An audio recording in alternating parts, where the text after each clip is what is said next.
خطبات باب دوئم اسلام خطبہ نمبر 2 ایمان کی کسوٹی۔ برادران اسلام، پچھلے جمعے کے خطبے میں نے آپ کو بتایا تھا کہ قرآن کی روح سے انسان کی گمراہی کے 3 سبب ہیں۔ ایک یہ کہ وہ خدا کے قانون کو چھوڑ کر اپنے نفس کی خواہشات کا غلام بن جائے۔ دوسرے یہ کہ خدائی قانون کے مقابلے میں اپنے خاندان کے رسم و رواج اور باپ دادا کے طریقے کو ترجیح دے۔ تیسرا یہ کہ خدا اور اس کے رسول صلی اللہ علیہ وآلہ وسلم نے جو طریقہ بتایا ہے اس کو بالائے طاق رکھ کر انسانوں کی پیروی کرنے لگے، چاہے وہ انسان خود اس کی اپنی قوم کے بڑے لوگ ہوں یا غیر قوموں کے لوگ۔ مسلمان کی اصل تعریف، مسلمان کی اصلی تعریف یہ ہے کہ وہ ان تینوں بیماریوں سے پاک ہو۔ مسلمان کہتے ہی اس کو ہیں جو خدا کے سوا کسی کا بندہ اور رسول صلی اللہ علیہ وسلم کے سوا کسی کا پیرو نہ ہو۔ مسلمان وہ ہے جو سچے دل سے اس بات پر یقین رکھتا ہو کہ خدا اور اس کے رسول صلی اللہ علیہ وسلم کی تعلیم سراسر حق ہے، اس کے سوا کٹ، اس کے خلاف جو کچھ ہے وہ باطل ہے، اور انسان کے لیے دین و دنیا کی بھلائی جو کچھ بھی ہے صرف خدا اور اس کے رسول صلی اللہ علیہ وسلم کی تعلیم میں ہے۔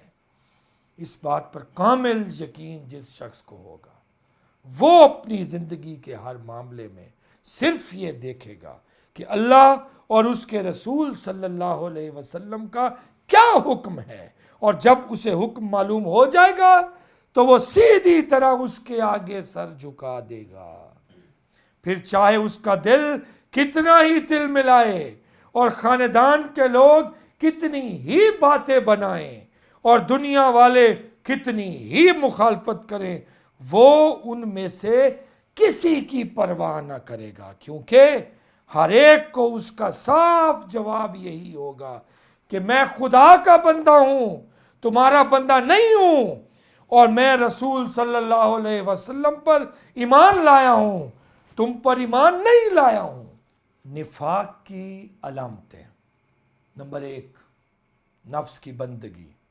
اس کے برخلاف اگر کوئی شخص یہ کہتا ہے کہ خدا اور رسول صلی اللہ علیہ وسلم کا ارشاد یہ ہے تو ہوا کرے، میرا دل تو اس کو نہیں مانتا، مجھے تو اس میں نقصان نظر آتا ہے، اس لیے میں خدا اور رسول صلی اللہ علیہ وسلم کی بات کو چھوڑ کر اپنی رائے پر چلوں گا، تو ایسے شخص کا دل ایمان سے خالی ہوگا، وہ مومن نہیں بلکہ منافق ہے، کہ زبان سے تو کہتا ہے کہ میں خدا کا بندہ اور رسول صلی اللہ علیہ وسلم کا پیرو ہوں، مگر حقیقت میں اپنے نفس کا بندہ اور اپنی رائے کا پیرو بنا ہوا ہے۔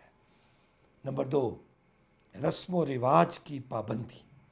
اسی طرح اگر کوئی شخص یہ کہتا ہے کہ خدا اور رسول صلی اللہ علیہ وسلم کا حکم کچھ بھی ہو، مگر میں فلاں بات تو باپ دادا سے ہوتی چلی آ رہی ہے، اس کو کیسے چھوڑا جا سکتا ہے، یا فلاں قاعدہ تو میرے خاندان یا برادری میں مقرر ہے، اسے کیوں کر توڑا جا سکتا ہے، تو ایسے شخص کا شمار بھی منافقوں میں ہوگا، خواہ نمازیں پڑھتے پڑھتے اس کی پیشانی پر کتنا ہی بڑا گٹا پڑ گیا ہو، اور ظاہر میں اس نے کتنی ہی متشرع صورت بنا رکھی ہو، اس لیے کہ دین کی اصل حقیقت اس کے دل میں اتری ہی نہیں۔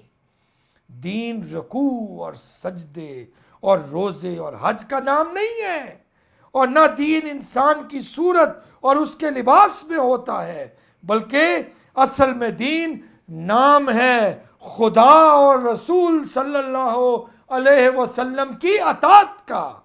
جو شخص اپنے معاملات میں خدا اور رسول صلی اللہ علیہ وسلم کی اطاعت سے انکار کرتا ہے اس کا دل حقیقت میں دین سے خالی ہے، اس کی نماز اور اس کا روزہ اور اس کی متشرع صورت ایک دھوکے کے سوا کچھ نہیں۔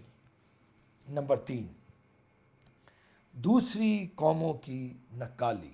اسی طرح اگر کوئی شخص خدا کی کتاب اور اس کے رسول کی ہدایت سے بے پرواہ ہو کر کہتا ہے کہ فلاں بات اس لیے اختیار کی جائے کہ وہ انگریزوں میں رائج ہے، اور فلاں بات اس لیے قبول کی جائے کہ فلاں قوم اس کی وجہ سے ترقی کر رہی ہے، اور فلاں بات اس لیے مانی جائے کہ فلاں بڑا آدمی ایسا کہتا ہے، تو ایسے شخص کو بھی اپنے ایمان کی خیر منانی چاہیے۔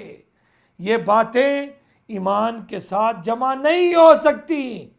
مسلمان ہو اور مسلمان رہنا چاہتے ہو تو ہر اس بات کو اٹھا کر دیوار پر مار دو جو خدا اور رسول صلی اللہ علیہ وآلہ وسلم کی بات کے خلاف ہو۔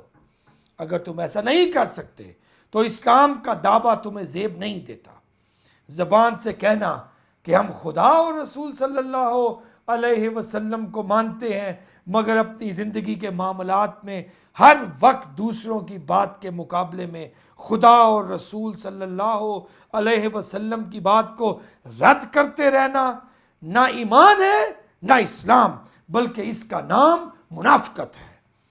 قرآن مجید کے 18ویں پارے میں اللہ تعالیٰ نے صاف صاف الفاظ میں فرما دیا ہے، لَقَدْ أَنزَلْنَا آيَاتٍ مُبَيِّنَاتٍ وَاللَّهُ يَهْدِي مَن يَشَاءُ إِلَى صِرَاطٍ مُسْتَقِيمٍ وَيَقُولُونَ آمَنَّا بِاللَّهِ وَبِالرَّسُولِ وَأَطَعْنَا ثُمَّ يَتَوَلَّى فَرِيقٌ مِّنْهُم مِّن بَعْدِ ذَلِكَ وَمَا أُولَٰئِكَ بِالْمُؤْمِنِينَ وَإِذَا دُعُوا إِلَى اللَّهِ وَرَسُولِهِ لِيَحْكُمَ بَيْنَهُمْ إِذَا فَرِيقٌ مِّنْهُم مُّعْرِضُونَ وَإِن يَكُن لَّهُمُ الْحَقُّ يَأْتُوا إِلَيْهِ مُذْعِنِينَ أَفِي قُلُوبِهِم مَّرَضٌ أَمِ ارْتَابُوا أَمْ يَخَافُونَ أَن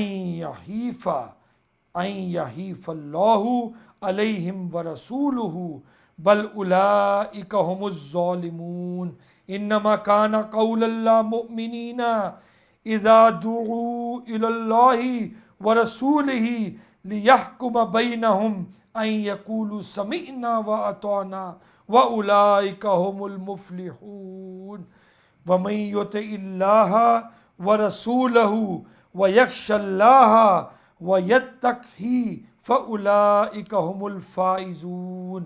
النور، یعنی ہم نے کھول کھول کر حق اور باطل کا فرق بتانے والی آیتیں اتار دی ہیں۔ اللہ جس کو چاہتا ہے ان آیتوں کے ذریعے سے سیدھا راستہ دکھا دیتا ہے۔ لوگ کہتے ہیں کہ ہم اللہ اور اس کے رسول صلی اللہ علیہ وسلم پر ایمان لائے اور ہم نے اطاعت قبول کی، پھر اس کے بعد ان میں سے بعض لوگ اطاعت سے منہ موڑ جاتے ہیں۔ ایسے لوگ ایماندار نہیں ہیں، اور جب ان کو اللہ اور رسول صلی اللہ علیہ وسلم کی طرف بلایا جاتا ہے تاکہ رسول صلی اللہ علیہ وسلم ان کے معاملات میں فیصلہ کرے تو ان میں سے کچھ لوگ منہ موڑ جاتے ہیں۔ البتہ جب بات ان کے مطلب کی ہو تو اسے مان لیتے ہیں۔ کیا ان لوگوں کے دلوں میں بیماری ہے، یا کیا یہ شک میں پڑے ہوئے ہیں، یا ان کو یہ ڈر ہے کہ اللہ اور اس کا رسول صلی اللہ علیہ وآلہ وسلم ان کی حق تلفی کرے گا؟ بہرحال وجہ کچھ بھی ہو، یہ لوگ خود ہی اپنے اوپر ظلم کرنے والے ہیں۔ حقیقت میں جو ایماندار ہیں ان کا طریقہ تو یہ ہے کہ جب انہیں اللہ اور اس کے رسول صلی اللہ علیہ وسلم کی طرف بلایا جائے تاکہ رسول صلی اللہ علیہ وسلم ان کے معاملات کا فیصلہ کرے تو وہ کہیں ہم نے سنا اور اطاعت کی۔ ایسے ہی لوگ فلاح پانے والے ہیں۔ اور جو کوئی اللہ اور اس کے رسول صلی اللہ علیہ وسلم کی اطاعت کرے گا اور اللہ سے ڈرتا رہے گا اور اس کی نافرمانی سے پرہیز کرے گا، بس وہی کامیاب ہوگا۔ ان آیات میں ایمان کی جو تعریف بیان کی گئی ہے اس پر غور کیجیے۔ اصلی ایمان یہ ہے کہ اپنے آپ کو خدا کی کتاب اور اس کے رسول صلی اللہ علیہ وآلہ وسلم کی ہدایت کے سپرد کر دو۔ جو حکم وہاں سے ملے اس کے آگے سر جھکا دو اور اس کے مقابلے میں کسی کی نہ سنو، نہ اپنے دل کی، نہ خاندان والوں کی اور نہ دنیا والوں کی۔ یہ کیفیت جس میں پیدا ہو جائے وہی مومن اور مسلم ہے، اور جو اس سے خالی ہے اس کی حیثیت منافق سے زیادہ نہیں ہے۔ اللہ کی اطاعت کی چند مثالیں۔ ترک شراب۔ آپ نے سنا ہوگا کہ عرب میں شراب خوری کا کتنا زور تھا۔ عورت اور مرد، جوان اور بوڑھے شراب کے متوالے تھے۔ ان کو دراصل اس چیز سے عشق تھا، اس کی تعریفوں کے گیت گاتے تھے اور اس پر جان دیتے تھے۔ یہ بھی آپ کو معلوم ہوگا کہ شراب کی لت لگ جانے کے بعد اس کا چھوٹنا کتنا مشکل ہوتا ہے۔ آدمی جان دینا قبول کر لیتا ہے مگر شراب چھوڑنا قبول نہیں کر سکتا۔ اگر شرابی کو شراب نہ ملے تو اس کی کیفیت بیمار سے بدتر ہو جاتی ہے۔ لیکن آپ نے کبھی سنا ہے کہ جب قرآن شریف میں اس کی حرمت کا حکم آیا تو کیا ہوا؟ وہی عرب جو شراب پر جان دیتے تھے، اس حکم کو سنتے ہی انہوں نے اپنے ہاتھ سے شراب کے مٹکے توڑ ڈالے۔ مدینہ کی گلیوں میں شراب اس طرح بہہ رہی تھی جیسے بارش کا پانی بہتا ہے۔ ایک مجلس میں کچھ لوگ بیٹھے شراب پی رہے تھے۔ جس وقت انہوں نے رسول اللہ صلی اللہ علیہ وسلم کے منادی کی آواز سنی کہ شراب حرام کر دی گئی، تو جس شخص کا ہاتھ جہاں تھا وہیں کا وہیں رہ گیا۔ جس کے منہ سے پیالہ لگا ہوا تھا اس نے فوراً اس کو ہٹا لیا اور پھر ایک قطرہ حلق میں نہ جانے دیا۔ یہ ہے ایمان کی شان۔ اس کو کہتے ہیں خدا اور رسول صلی اللہ علیہ وآلہ وسلم کی اطاعت۔ اقرار جرم۔ آپ کو معلوم ہے کہ اسلام میں زنا کی سزا کتنی سخت رکھی گئی ہے۔ ننگی پیٹھ پر 100 کوڑے، جن کا خیال کرنے سے آدمی کے رونگٹے کھڑے ہو جائیں، اور اگر شادی شدہ آدمی ہو تو اس کے لیے سنساری کی سزا ہے، یعنی اس کو پتھروں سے اتنا مارنا کہ وہ مر جائے۔ ایسی سخت سزا کا نام ہی سن کر آدمی کانپ اٹھتا ہے۔ مگر آپ نے یہ بھی سنا کہ جن کے دل میں ایمان تھا ان کی کیا کیفیت تھی۔ ایک شخص سے زنا کا فعل سرزد ہو گیا، کوئی گواہ نہ تھا، کوئی عدالت تک پکڑ کر لے جانے والا نہ تھا، کوئی پولیس کو اطلاع دینے والا نہ تھا، صرف دل میں ایمان تھا، جس نے اس شخص سے کہا کہ جب تو نے خدا کے قانون کے خلاف اپنے نفس کی خواہش کی پیروی کی ہے تو اب جو سزا خدا نے اس کے لیے مقرر کی ہے اس کو بھگتنے کے لیے تیار ہو جا۔ چنانچہ وہ شخص خود رسول اللہ صلی اللہ علیہ وآلہ وسلم کی خدمت میں حاضر ہوتا ہے اور عرض کرتا ہے کہ یا رسول اللہ صلی اللہ علیہ وآلہ وسلم، میں نے زنا کیا ہے، مجھے سزا دیجیے۔ آپ صلی اللہ علیہ وآلہ وسلم منہ پھیر لیتے ہیں۔ تو پھر دوسری طرف آ کر یہی بات کہتا ہے، آپ صلی اللہ علیہ وآلہ وسلم پھر منہ پھیر لیتے ہیں۔ تو وہ پھر سامنے آ کر سزا کی درخواست کرتا ہے کہ جو گناہ میں نے کیا ہے اس کی سزا مجھے دیجیے۔ یہ ہے ایمان۔ جس کے دل میں ایمان موجود ہے اس کے لیے ننگی پیٹھ پر 100 کوڑے کھانا بلکہ سنسار تک کر دیا جانا آسان ہے، مگر نافرمان بن کر خدا کے سامنے حاضر ہونا مشکل۔ قطع علائق۔ آپ کو یہ بھی معلوم ہے کہ انسان کے لیے دنیا میں اپنے رشتہ داروں سے بڑھ کر کوئی عزیز نہیں ہوتا، خصوصاً باپ، بھائی، بیٹے تو اتنے پیارے ہوتے ہیں کہ ان پر سے سب کچھ قربان کر دینا آدمی گوارا کر لیتا ہے، مگر آپ ذرا بدر اور احد کی لڑائیوں پر غور کیجئے کہ ان میں کون کس کے خلاف لڑنے گیا تھا۔ باپ مسلمانوں کی فوج میں ہے تو بیٹا کافروں کی فوج میں، یا بیٹا اس طرف ہے تو باپ اس طرف، ایک بھائی ادھر ہے تو دوسرا بھائی ادھر، قریب سے قریب رشتہ دار ایک دوسرے کے مقابلے میں آئے ہیں اور اس طرح لڑے ہیں کہ گویا یہ ایک دوسرے کو پہچانتے ہی نہیں، اور یہ جوش ان میں کچھ روپے پیسے یا زمین کے لیے نہیں بھڑکا تھا، نہ کوئی ذاتی عداوت تھی، بلکہ صرف اس وجہ سے وہ اپنے خون اور اپنے گوشت پوست کے خلاف لڑ گئے کہ وہ خدا اور رسول صلی اللہ علیہ وسلم پر باپ اور بیٹے اور بھائی اور سارے خاندان کو قربان کر دینے کی طاقت رکھتے تھے۔ پرانے رسم و رواج سے توبہ۔ آپ کو یہ بھی معلوم ہے کہ عرب میں جتنے رسم و رواج تھے اسلام نے قریب قریب ان سب ہی کو توڑ ڈالا تھا۔ سب سے بڑی چیز تو بت پرستی تھی، جس کا رواج سینکڑوں برس سے چلا آ رہا تھا۔ اسلام نے کہا کہ ان بتوں کو چھوڑ دو۔ شراب، زنا، جوا، چوری اور رازنی عرب میں عام طور پر رائج تھی۔ اسلام نے کہا کہ ان سب کو ترک کرو۔ عورتیں عرب میں کھلی پھرتی تھیں، اسلام نے حکم دیا کہ پردہ کرو۔ عورتوں کو وراثت میں کوئی حصہ نہ دیا جاتا تھا، اسلام نے کہا کہ ان کا بھی وراثت میں حصہ ہے۔ متبنہ کو وہی حیثیت دی جاتی تھی جو صلبی اولاد کی ہوتی ہے۔ متبنہ منہ بولا بیٹا۔ اسلام نے کہا کہ وہ صلبی اولاد کی طرح نہیں ہے، بلکہ متبنہ اگر اپنی بیوی کو چھوڑ دے تو اس سے نکاح کیا جا سکتا ہے۔ غرض کون سی پرانی رسم ایسی تھی جس کو توڑنے کا حکم اسلام نے نہ دیا ہو؟ مگر آپ کو معلوم ہے کہ جو لوگ خدا اور رسول صلی اللہ علیہ وسلم پر ایمان لائے تھے ان کا کیا طرز عمل تھا۔ صدیوں سے جن بتوں کو وہ اور ان کے باپ دادا سجدہ کرتے اور نظریں چڑھایا کرتے تھے ان کو ان ایمانداروں نے اپنے ہاتھ سے توڑا۔ سینکڑوں برس سے جو خاندانی رسمیں چلی آتی تھیں ان سب کو انہوں نے مٹا کر رکھ دیا۔ جن چیزوں کو وہ مقدس سمجھتے تھے خدا کا حکم پا کر انہیں پاؤں تلے رونٹ ڈالا۔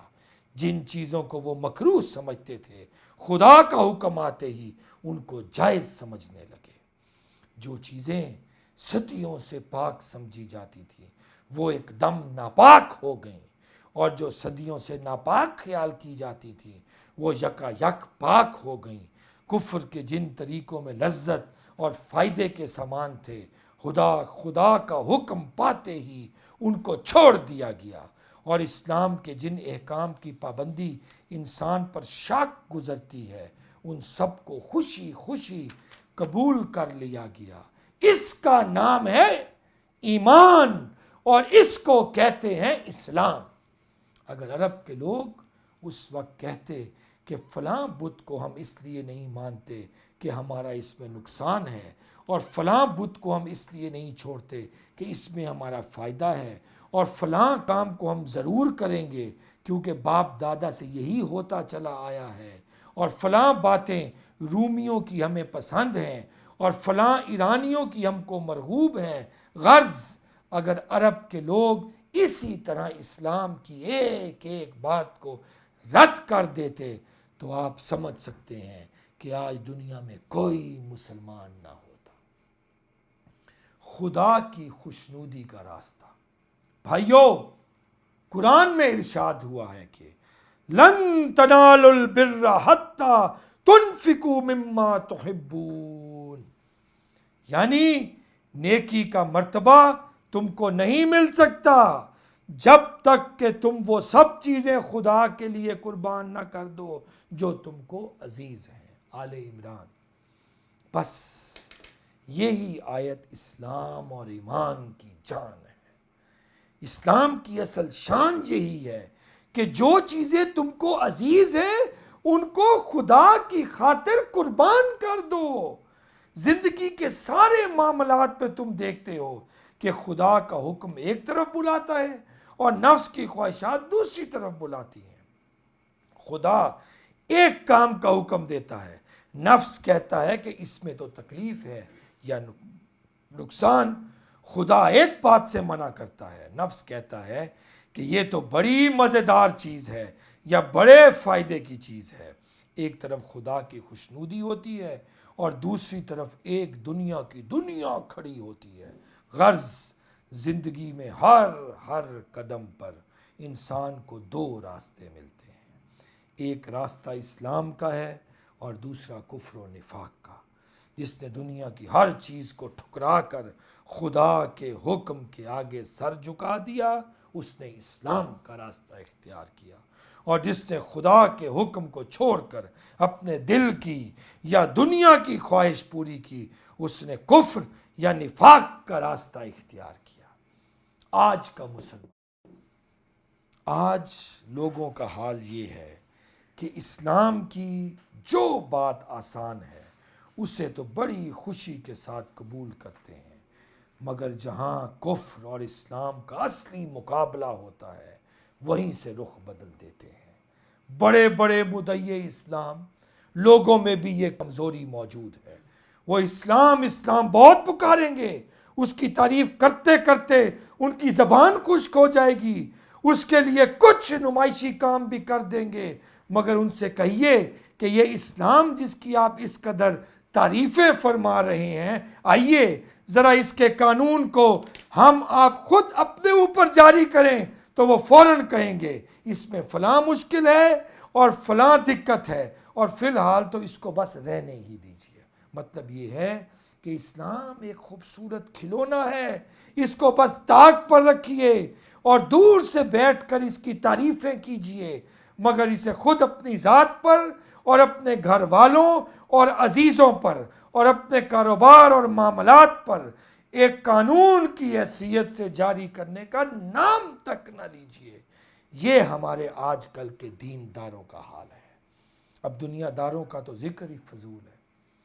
اسی کا نتیجہ ہے کہ نہ اب نمازوں میں وہ اثر ہے جو کبھی تھا، نہ روزوں میں ہے، نہ قرآن خوانی میں ہے، اور نہ شریعت کی ظاہری پابندیوں میں، اس لیے کہ جب روح ہی موجود نہیں تو نرا بے جان جسم کیا کرامت دکھائے گا۔ وآخر دعوانا ان الحمد للہ رب العالمین۔